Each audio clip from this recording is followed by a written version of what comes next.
اعوذ باللہ من الشیطان الرجیم بسم اللہ الرحمن الرحیم افلا ينظرون الى الابل كيف خلقت والى السماء كيف رفعت والى الجبال كيف نصبت والى الارض كيف سطحت فذکر انما انت مذکر لست علیہم بمسیطر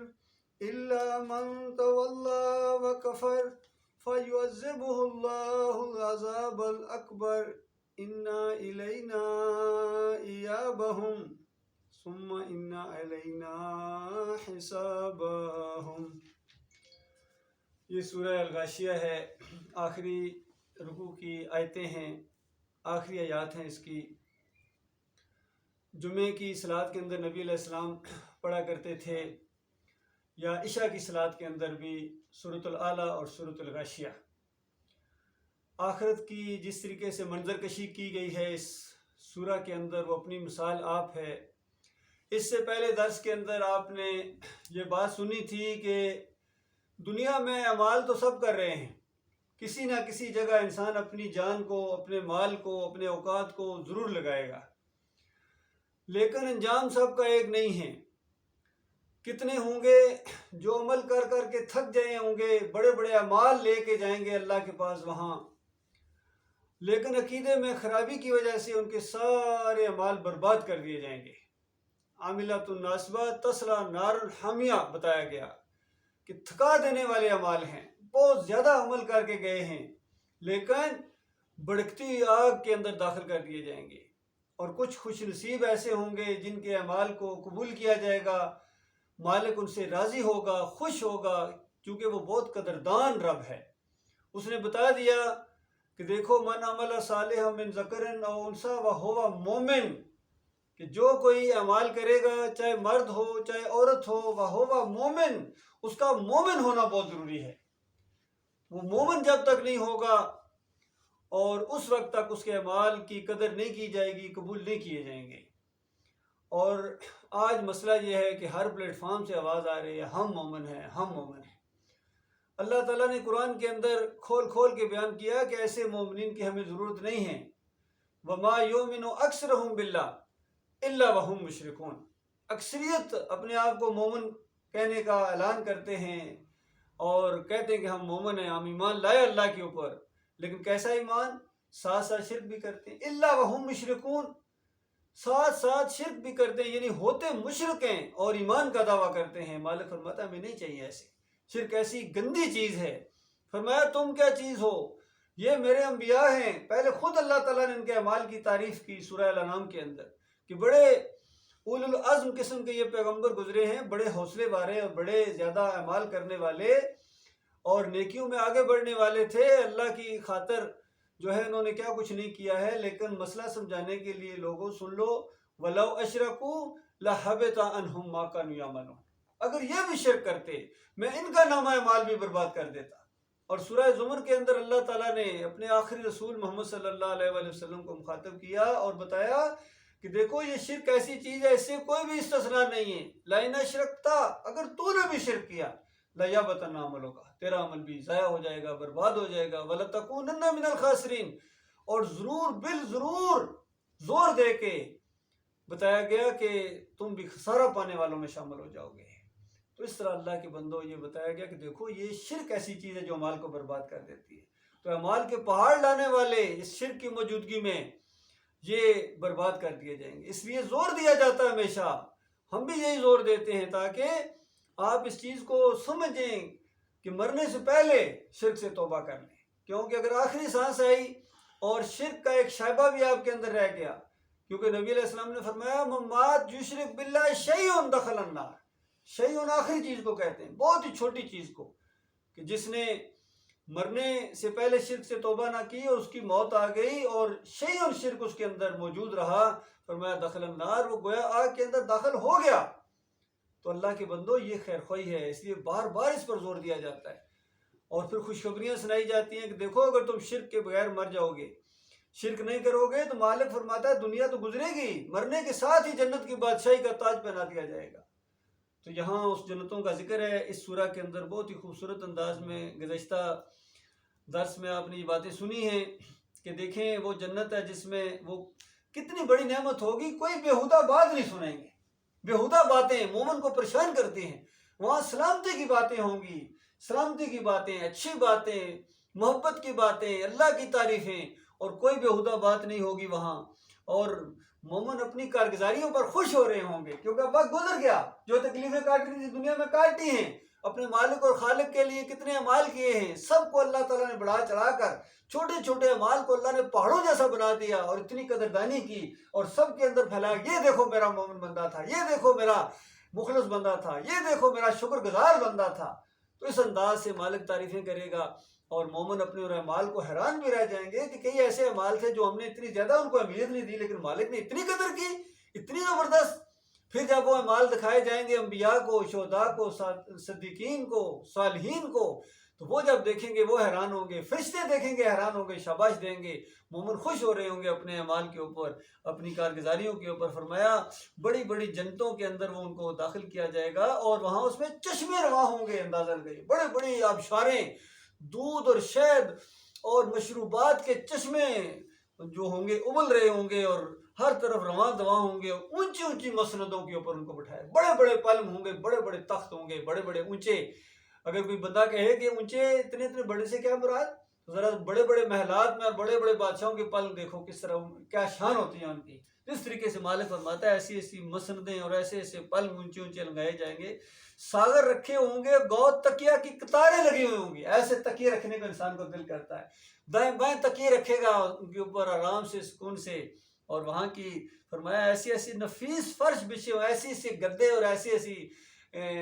جو نیچے دری اور چادریں، ان کے اوپر کیا کہنا، سبحان اللہ۔ فرمایا یہ باتیں ہیں، اور کوئی اگر کہے کہ اچھا یہ کچھ ہوگا، کیسے ہوگا، تو ایسوں کے لیے کہا کہ آنکھیں کھولو، کہ دنیا میں دیکھو کیسی کیسی چیزیں اللہ تعالیٰ نے بنائی ہیں، کبھی غور کیا ان چیزوں کے اوپر؟ یہ ذرا اونٹوں کے اوپر غور کرو، اونٹ دیکھو کیسا عجیب بنایا گیا ہے، کیسی زبردست اس کی ساخت ہے، کس طرح چلتا ہے، کس طرح کھاتا پیتا ہے، کس طرح اس کا سسٹم ہے، کبھی غور کیا اس کے اوپر؟ جو مالک ایسی چیزیں بنانے کے اوپر قدرت رکھتا ہے، اور اگر یہ دیکھنے کے بعد تمہیں عقل نہیں آئی ہے تو ذرا آسمان کی طرف غور کرو، ایک دوسرے کے اوپر کیسا ستاروں سے سجایا ہوا ہے، سورج چاند ستاروں کے نظام کو دیکھو۔ مالک جو ایسا مالک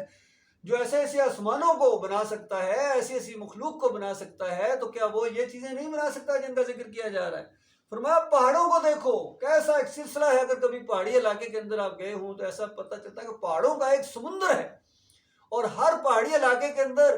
جو ہے تھوڑی سی دیر کے بعد روڈ ٹرن کرتی ہے، اور اس کے بعد نئی وادی سامنے آتی ہے، پہلے سے زیادہ خوبصورت ڈیزائن ہے اس کا، اور پھر اس کے بعد اگلی وادی آتی ہے اس سے بھی زیادہ خوبصورت۔ اور اگر کبھی اوپر سے ہوائی جہاز کے ذریعے یا ہیلی کاپٹر کے ذریعے سفر کرنے کا موقع ملے پہاڑوں کے اوپر سے، تو مزہ اور دوبالا ہو جاتا ہے، اس طرح دور سے دیکھنے کا منظر آتا ہے، قریب سے دیکھنے کا منظر آتا ہے، تو ایک سے ایک حسین منظر ہیں، مالک نے کیسے بنائے ہیں ان کو دیکھو۔ اور پھر زمین کو دیکھو، جس جگہ جاؤ گے کیسی عجیب ہے، کس طرح اس نے تمہارے وزن کو اٹھایا ہوا ہے، اسی کے اوپر بلڈنگیں بناتے ہو، روڈیں بناتے ہو، ایئرپورٹ بناتے ہو، اور ریل کی پٹریاں بناتے ہو، کس طرح اس میں اپنے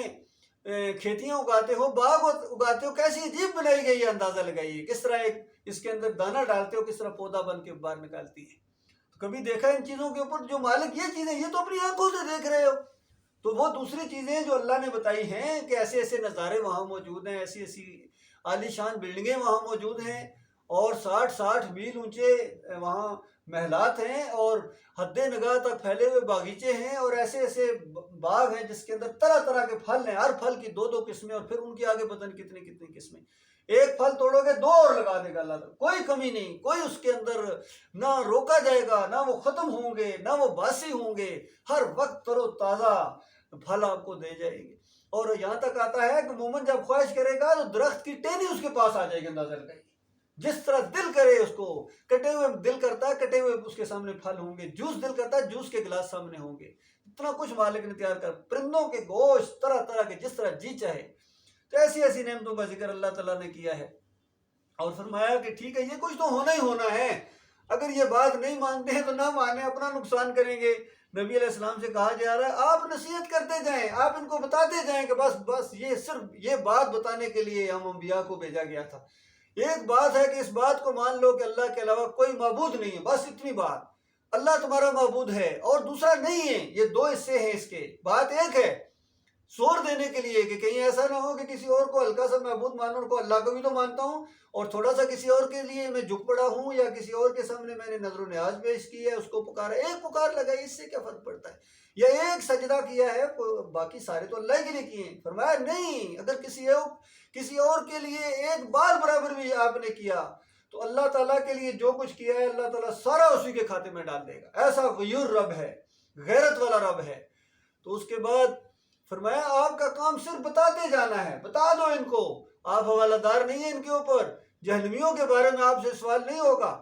تو آج کتنا یہ معاملہ جہاں مشکل نظر آتا ہے وہاں آسان بھی ہے، یقین کیجئے۔ آج ہم اپنی قوم کے سامنے وہی دعوت پیش کر رہے ہیں، یقین کیجئے کہ آج تمہارے اندر قوم کے لوگوں اسی طرح شرک آ گیا جس طرح پچھلی قوموں کے اندر آیا تھا۔ نوح علیہ السلام کی قوم کے اندر جس طرح شرک آیا تھا، انہوں نے انسانوں کو 5 اولیاء اللہ کو پوجنا پکارنا شروع کر دیا تھا، مرنے کے بعد ان کی قبروں کے اوپر اسی طرح وابستہ ہو گئے تھے جس طرح یہ قوم چمٹی ہوئی ہے، اور اس کے بعد ان کو پکارتے تھے، ان کی نظر و نیاز کرتے تھے، ان کے واسطے وسیلے دیتے تھے کہ یہاں اللہ تعالیٰ زیادہ سنتا ہے۔ یہ عقیدہ جس کا بن گیا کہ کوئی ایسی جگہ جہاں اللہ تعالیٰ زیادہ سنتا ہے، کسی مزار کے قریب، کسی مورتی کے قریب، کسی استان کے اوپر، اللہ کے بندو یہی شرک ہے، یہی شرک ہے۔ اور پھر ان کی نظر و نیاز دیتے ہیں، پکاریں لگاتے ہیں۔ اور آج جتنے یہ مذہبی پیشوا پھیلے ہوئے ہیں پیروں کی شکل میں، مولویوں کی شکل میں، کس طرح لوگ ان کو نذرانے دیتے ہیں، پیر اور شرنیاں دیتے ہیں، اور پھر ان کو آگے سے یہ گمراہ کرتے ہیں۔ کوئی تعویذ گنڈے دے رہا ہے، کوئی واسطے وسیلے کے ساتھ لگا دیا کسی نے، کوئی پکاروں کے اندر لگا دیا، حالانکہ قرآن کا ان کا مطالعہ بھی ہے، تفسیریں لکھنے والے ہیں اور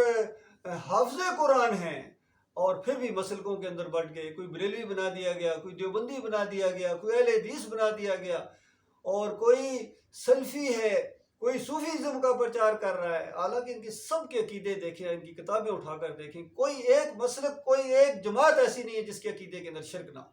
کم از کم جن کے اندر شرک ہے وہ یہی کہتے ہیں کہ نبی علیہ السلام جو ہے وہ مدینے والی قبر میں جا کے صلاۃ و سلام پڑھے تو روح واپس آ جاتی ہے، اور خود سنتے ہیں، جواب دیتے ہیں۔ اندازہ لگائیے کس طرح قبر پرستی کی بنیاد کو فراہم کیا ہے انہوں نے۔ اور فتویٰ دینے والے کون ہیں؟ عبداللہ بن باز، مفتی اعظم سعودی عرب، ان کا فتویٰ ہے حج اور عمرہ کی کتاب کے اندر، اور سب اسی کو مانتے ہیں۔ بریلویوں کے اعلیٰ حضرت یہی مانتے ہیں، ابو الاعلیٰ یہی مانتے ہیں، اور دیوبندیوں کے سب علماء کا یہی عقیدہ ہے۔ عقائد علماء دیوبند اٹھا کر دیکھیں، اور ہر جگہ ہمارا اور ہمارے بزرگوں کا یہ عقیدہ ہے کہ قبروں سے فیض حاصل ہوتا ہے، ان کے وسیلے سے دعا مانگی جائے تو پوری ہوتی ہے۔ اور یہاں تک انہوں نے لکھ دیا کہ نبی علیہ السلام کے جسم کے ساتھ جو مٹی مس کر رہی ہے، یہ مٹی بیت اللہ تو کوئی چیز ہی نہیں، عرش اور کرسی سے زیادہ افضل ہے۔ اندازہ لگے اس طرح انہوں نے اللہ کے ساتھ چھیڑ کی، ان کے عقیدے اس طرح بری طرح شرک کر دیا۔ اللہ کے بندو، یہ نمازیں پڑھتے ہیں، یہ روزے رکھتے ہیں، اللہ نے ان پر نہ نماز فرض کی ہے، نہ روزہ فرض کیا ہے، نہ عمرہ اور حج ان کے اوپر فرض کیا ہے۔ ان کے اوپر کوئی چیز اللہ کی طرف سے فرض نہیں ہے، یقین کیجئے، جب تک یہ توبہ نہ کریں، شرک سے معافی نہ مانگیں اپنے مالک اور خالق سے۔ اور اگر یہ شرمندگی کے ساتھ اللہ کی طرف رجوع کریں کہ مالک غلطی ہو گئی، ہمارے اکابرین نے ہمیں الٹی پٹی پڑھائی تھی، ہم توبہ کرتے ہیں، ان سے بیزاری کا اعلان کرتے ہیں، مالک تو ہدایت دینے والا ہے، تو ہمیں سیدھا راستہ دکھا، تو مالک اتنا غفور الرحیم ہے، یقین کریں وہ پچھلے گناہوں کو نیکیوں کے اندر بدلی کر دے، ایسا غفور الرحیم، عقل حیران کر دینے والا مالک ہے۔ اور جس طرح یہ آج پوری دنیا میں ان مسلمانوں کی درگت بنی ہوئی ہے، اللہ کے بندوں، صرف اس کی ایک وجہ ہے، ان کے مفکروں کو، ان کے بڑے دانشوروں کو یہ چیز سمجھ نہیں آ رہی ہے۔ بڑے بڑے سیاسی لیڈر ہیں، آج جمہوریت کا نظام لے کے آگے آئے ہوئے ہیں، جمہور کہتے ہیں آپ کی بقا جمہوریت کے اندر ہے، اور کہتے ہیں پوری دنیا میں مسلمان جمہوریت کی طرف آ جائیں۔ یہ چند دن پہلے ان کا فتویٰ آیا حضرت عمران خان صاحب کا کہ پوری دنیا میں مسلمان جمہوریت کو قائم کریں گے، یہ بادشاہی نظام کے خلاف ہم یہ معاملہ کریں گے۔ ان کو ہوش نہیں ہے بھائی، بادشاہی نظام تو قرآن کے اندر اللہ تعالیٰ نے اس کی تعریف کی ہے۔ یوسف علیہ السلام بادشاہ گزرے ہیں، داؤد علیہ السلام بادشاہ گزرے ہیں، سلمان علیہ السلام نے بادشاہ گزرے ہیں، اور اللہ تعالیٰ نے بنی اسرائیل کو ایک نعمت کے طور پر بتایا کہ تمہارے اندر ہم نے ملوکیت کو شروع کیا تھا۔ اگر کوئی صالح حکمران ہو، مومن ہو اور خیرخواہ ہو انسانوں کا، اللہ سے ڈرنے والا، بتاؤ اس سے آگے کون ہے؟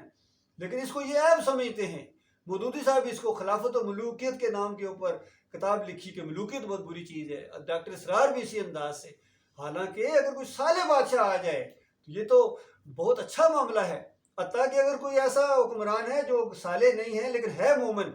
اور بعد میں چانس موجود ہوتا ہے کہ اس کی نسل سے آگے جا کے خاندان میں کوئی ایسا صالح نکل آئے، جس طریقے سے عمر بن عبدالعزیز کی ایک مثال ہمارے سامنے موجود ہے، چانس موجود ہے، لیکن جمہوریت میں تو چانس ہی نہیں ہے، یہاں تو سارے بدماش ہیں، ایک سے ایک بڑھ کر بدماشی کرتا ہے، یہاں کفر و شرک پھیلاتا ہے اور اس کے بعد لوٹتا ہے، پھر اس جمہوریت کے اندر ظلم ہے، زیادتی ہے، نفرتیں ہیں، گالی گلوچ ہے، لعن طعن ہے ایک دوسرے کے ساتھ، دشمنیاں ہیں، تو اللہ کے بندو یہ تو ایک لعنت ہے، اور خود اقرار بھی کرتے ہیں اپنے کفر کے اوپر، خود گواہ بھی ہیں، کہتے ہیں یہ برطانیہ کا دیا ہوا نظام ہے، کوئی کہتا ہے یہ یونانیوں کا دیا ہوا نظام ہے، کوئی سوئٹزرلینڈ کی مثالیں دیتا ہے، کوئی امریکہ کی مثالیں دیتا ہے، اندازہ، اور پھر ساری مثالیں دینے کے بعد کہتے ہیں یہ سب کچھ کرو تو مدینہ ریاست بن جائے گی، اندازہ لگاؤ، ان کے دماغ کی خرابی کو دیکھو، ان سرپھروں کو دیکھو، اللہ کے بندو مدینہ ریاست اگر آپ نے بنانی ہے تو مدینہ والے کا ایمان عقیدہ آپ کو کیوں پسند نہیں ہے، مدینہ والے کا طریقہ آپ کو کیوں پسند نہیں ہے، مکہ کے اندر توحید کی دعوت اٹھائی تھی نبی علیہ السلام نے سارے انبیاء کی سنت کے مطابق، اللہ کا یہی حکم ہے، کسی نبی نے کسی اور چیز کی طرف دعوت نہیں دی ہے، چاہے وہ آزاد قوم کے اندر دعوت دی جاتی ہو عاد اور سمود کی طرح، اور چاہے کسی غلام قوم کے اندر دعوت اٹھی ہو بنی اسرائیل کی طرح جس طرح موسیٰ علیہ السلام نے دعوت اٹھائی، اور چاہے اس قوم کے اندر جو معاشی لحاظ سے پسی ہوئی قوم ہے دنیا کے اندر، نبی علیہ السلام نے ایسی قوم کے اندر توحید کی دعوت اٹھائی ہے، الہکم الہ واحد لا الہ الا هو الرحمن الرحیم، تم یہ بات مان لو، پوری کائنات کا مالک وہ ہے، وہ تمہیں دنیا میں سر بلند کرے گا اور تمہیں عزت دے گا دنیا کے اندر، اور آخرت میں بھی جنت کی بادشاہی کا تاج تمہیں پہنائے گا، مالک ایسا مہربان رہا، اتنے بڑے بڑے وعدے دینے کے بعد بھی انسانیت کے اکثریت ہے ایمان کی طرف نہیں آئی ہے، اور آج یہ قوم ہے یہ بھی ایمان کی طرف نہیں آ رہے ہیں، بہرحال آسان کام ہے ہمارے لیے اور اس پر قائم رہنا بہرحال مشکل ہے، اور بدلہ بھی ایسا ہے، لیکن اللہ تعالیٰ نے اس کو اس انداز سے بیان کیا کہ دیکھو ان کو کہو کہ میرا کام، تمہارا کام صرف نصیحت کرنے والا ہے، ان پر جبر کرنے والے نہیں ہو، البتہ جو شخص منہ موڑے گا، انکار کرے گا اس دعوت سے، یہ دعوت اگر کسی کو اچھی نہیں لگتی ہے کہ اللہ اکیلا مالک ہے، وہی داتا ہے، وہی دستگیر ہے، وہی حاجت روا ہے، بغیر واسطے وسیلے کے اس کو پکارنا، کوئی واسطہ وسیلہ نہیں، اس کے علاوہ کسی کو رکوع اور سجدے نہیں ہیں، اگر یہ بات کسی کو اچھی نہیں لگتی ہے تو مالک فرماتا کوئی بات نہیں، آئے گا ہمارے پاس، جانے ہجنے کدھر ہے، آپ کا کام صرف جو ہے یہ بتا دینا ہے، اس کو بہت بڑا عذاب اللہ تعالیٰ دے گا، اور جب اللہ کی طرف آئے گا اس کا حساب اللہ تعالیٰ لے گا، بہت بڑا حساب ہونے والا ہے اللہ کے بندو، یہ بات ہے جو ہم اپنے ہر درس کے اندر، ہر جگہ جہاں ہمیں موقع ملتا ہے ہمارے ساتھیوں کو، اور ہمارا جو یوٹیوب چینل ہے اس کے اندر بھی ہمارا ہر درس اسی نقطے کے گرد گھومتا ہے الحمدللہ، کہ تمہارا الہ ایک معبود ہے، تمہارا ایک داتا ہے، ایک دستگیر ہے، ان مسلکوں سے نکلو، بریلویت سے نکلو، دیوبندیت سے نکلو، اہل حدیثیت سے نکلو، اور یہ جتنی سیاسی پارٹیاں ہیں، یہ جتنی کیا نام ہے، چاہے نظام پارلیمانی ہو، چاہے یہ صدارتی نظام ہو، جو بھی نظام ہوگا کفر و شرک کے اندر یہ شیطانی نظام ہے، طاغوتی نظام ہے اللہ کے بندو، اور کلمے کا انکار ہے، کلمے کے ساتھ یہ اصل غداری ہے، کلمے کے ساتھ اصل غداری ہے، لہذا تمہیں بڑے بڑے لیڈروں تمہیں نہیں نظر آ رہا ہے کہ اس نظام کی وجہ سے 75 سال بعد تمہیں پتہ چلا ہے کہ غلام کے غلام ہیں، ابھی بھی تمہاری آنکھیں نہیں کھل رہی ہیں، پھر اسی نظام کے اندر تم قوم کو دوبارہ دھوکہ دینا چاہ رہے کہ ہم اصلی تمہیں وہ جناب آزادی دلوا دیں گے، کلمے کا اصلی مطلب تمہیں بتائیں گے، اصلی مطلب نہ تمہیں آتا ہے نہ تمہارے بڑوں کو آتا تھا، اس وقت بھی یہی نعرہ لگایا گیا تھا پاکستان کا مطلب کیا، لا الہ الا اللہ، لا الہ الا اللہ کا معنی نہیں جانتے تھے وہ، ورنہ پاکستان بننے کے بعد یہاں شرک کو سانس لینے کی اجازت نہیں ہونی چاہیے تھی، لیکن انہوں نے شرک کا گودام بنا دیا، پورے ملک کو ہر طرف شرک پھیلا دیا، کوئی شرک ایسا نہیں جو پچھلی قوم کے اندر ہو اس کے اندر نہ ہو، لہذا اللہ کے بندوں میرے بھائیوں صحیح معنوں میں اگر اپنے خیر خواہ ہو، اپنی قوم کے خیر خواہ ہو تو ایمان کی طرف آؤ، یہ مسئلہ ہے، یہ قرآن کا ایک مسئلہ ہے، یقین کیجیے کوئی اور مسئلہ نہیں، نبی علیہ السلام کی پوری زندگی، صحابہ کی پوری زندگی اسی ایک مسئلے کے گرد گھومتی ہے، یہ مسئلہ سمجھ آ گیا جس کو تو وہ خوش قسمت، اللہ کا شکر ادا کرے، اور جس کو نہیں سمجھ آیا ہے بہرحال اللہ تعالیٰ چھوڑنے والا نہیں ہے، اللہ تعالیٰ اس باتوں کے اوپر غور و فکر کرنے کی توفیق عطا فرمائے، اس حوالے سے اگر کوئی درس کے حوالے میں اگر کوئی بات ایسی ہے جو سمجھ میں نہیں آئی ہے یا سوال ہو ایمان عقیدے کے حوالے سے تو انشاءاللہ میں اس کا جواب دینے کی کوشش کروں گا۔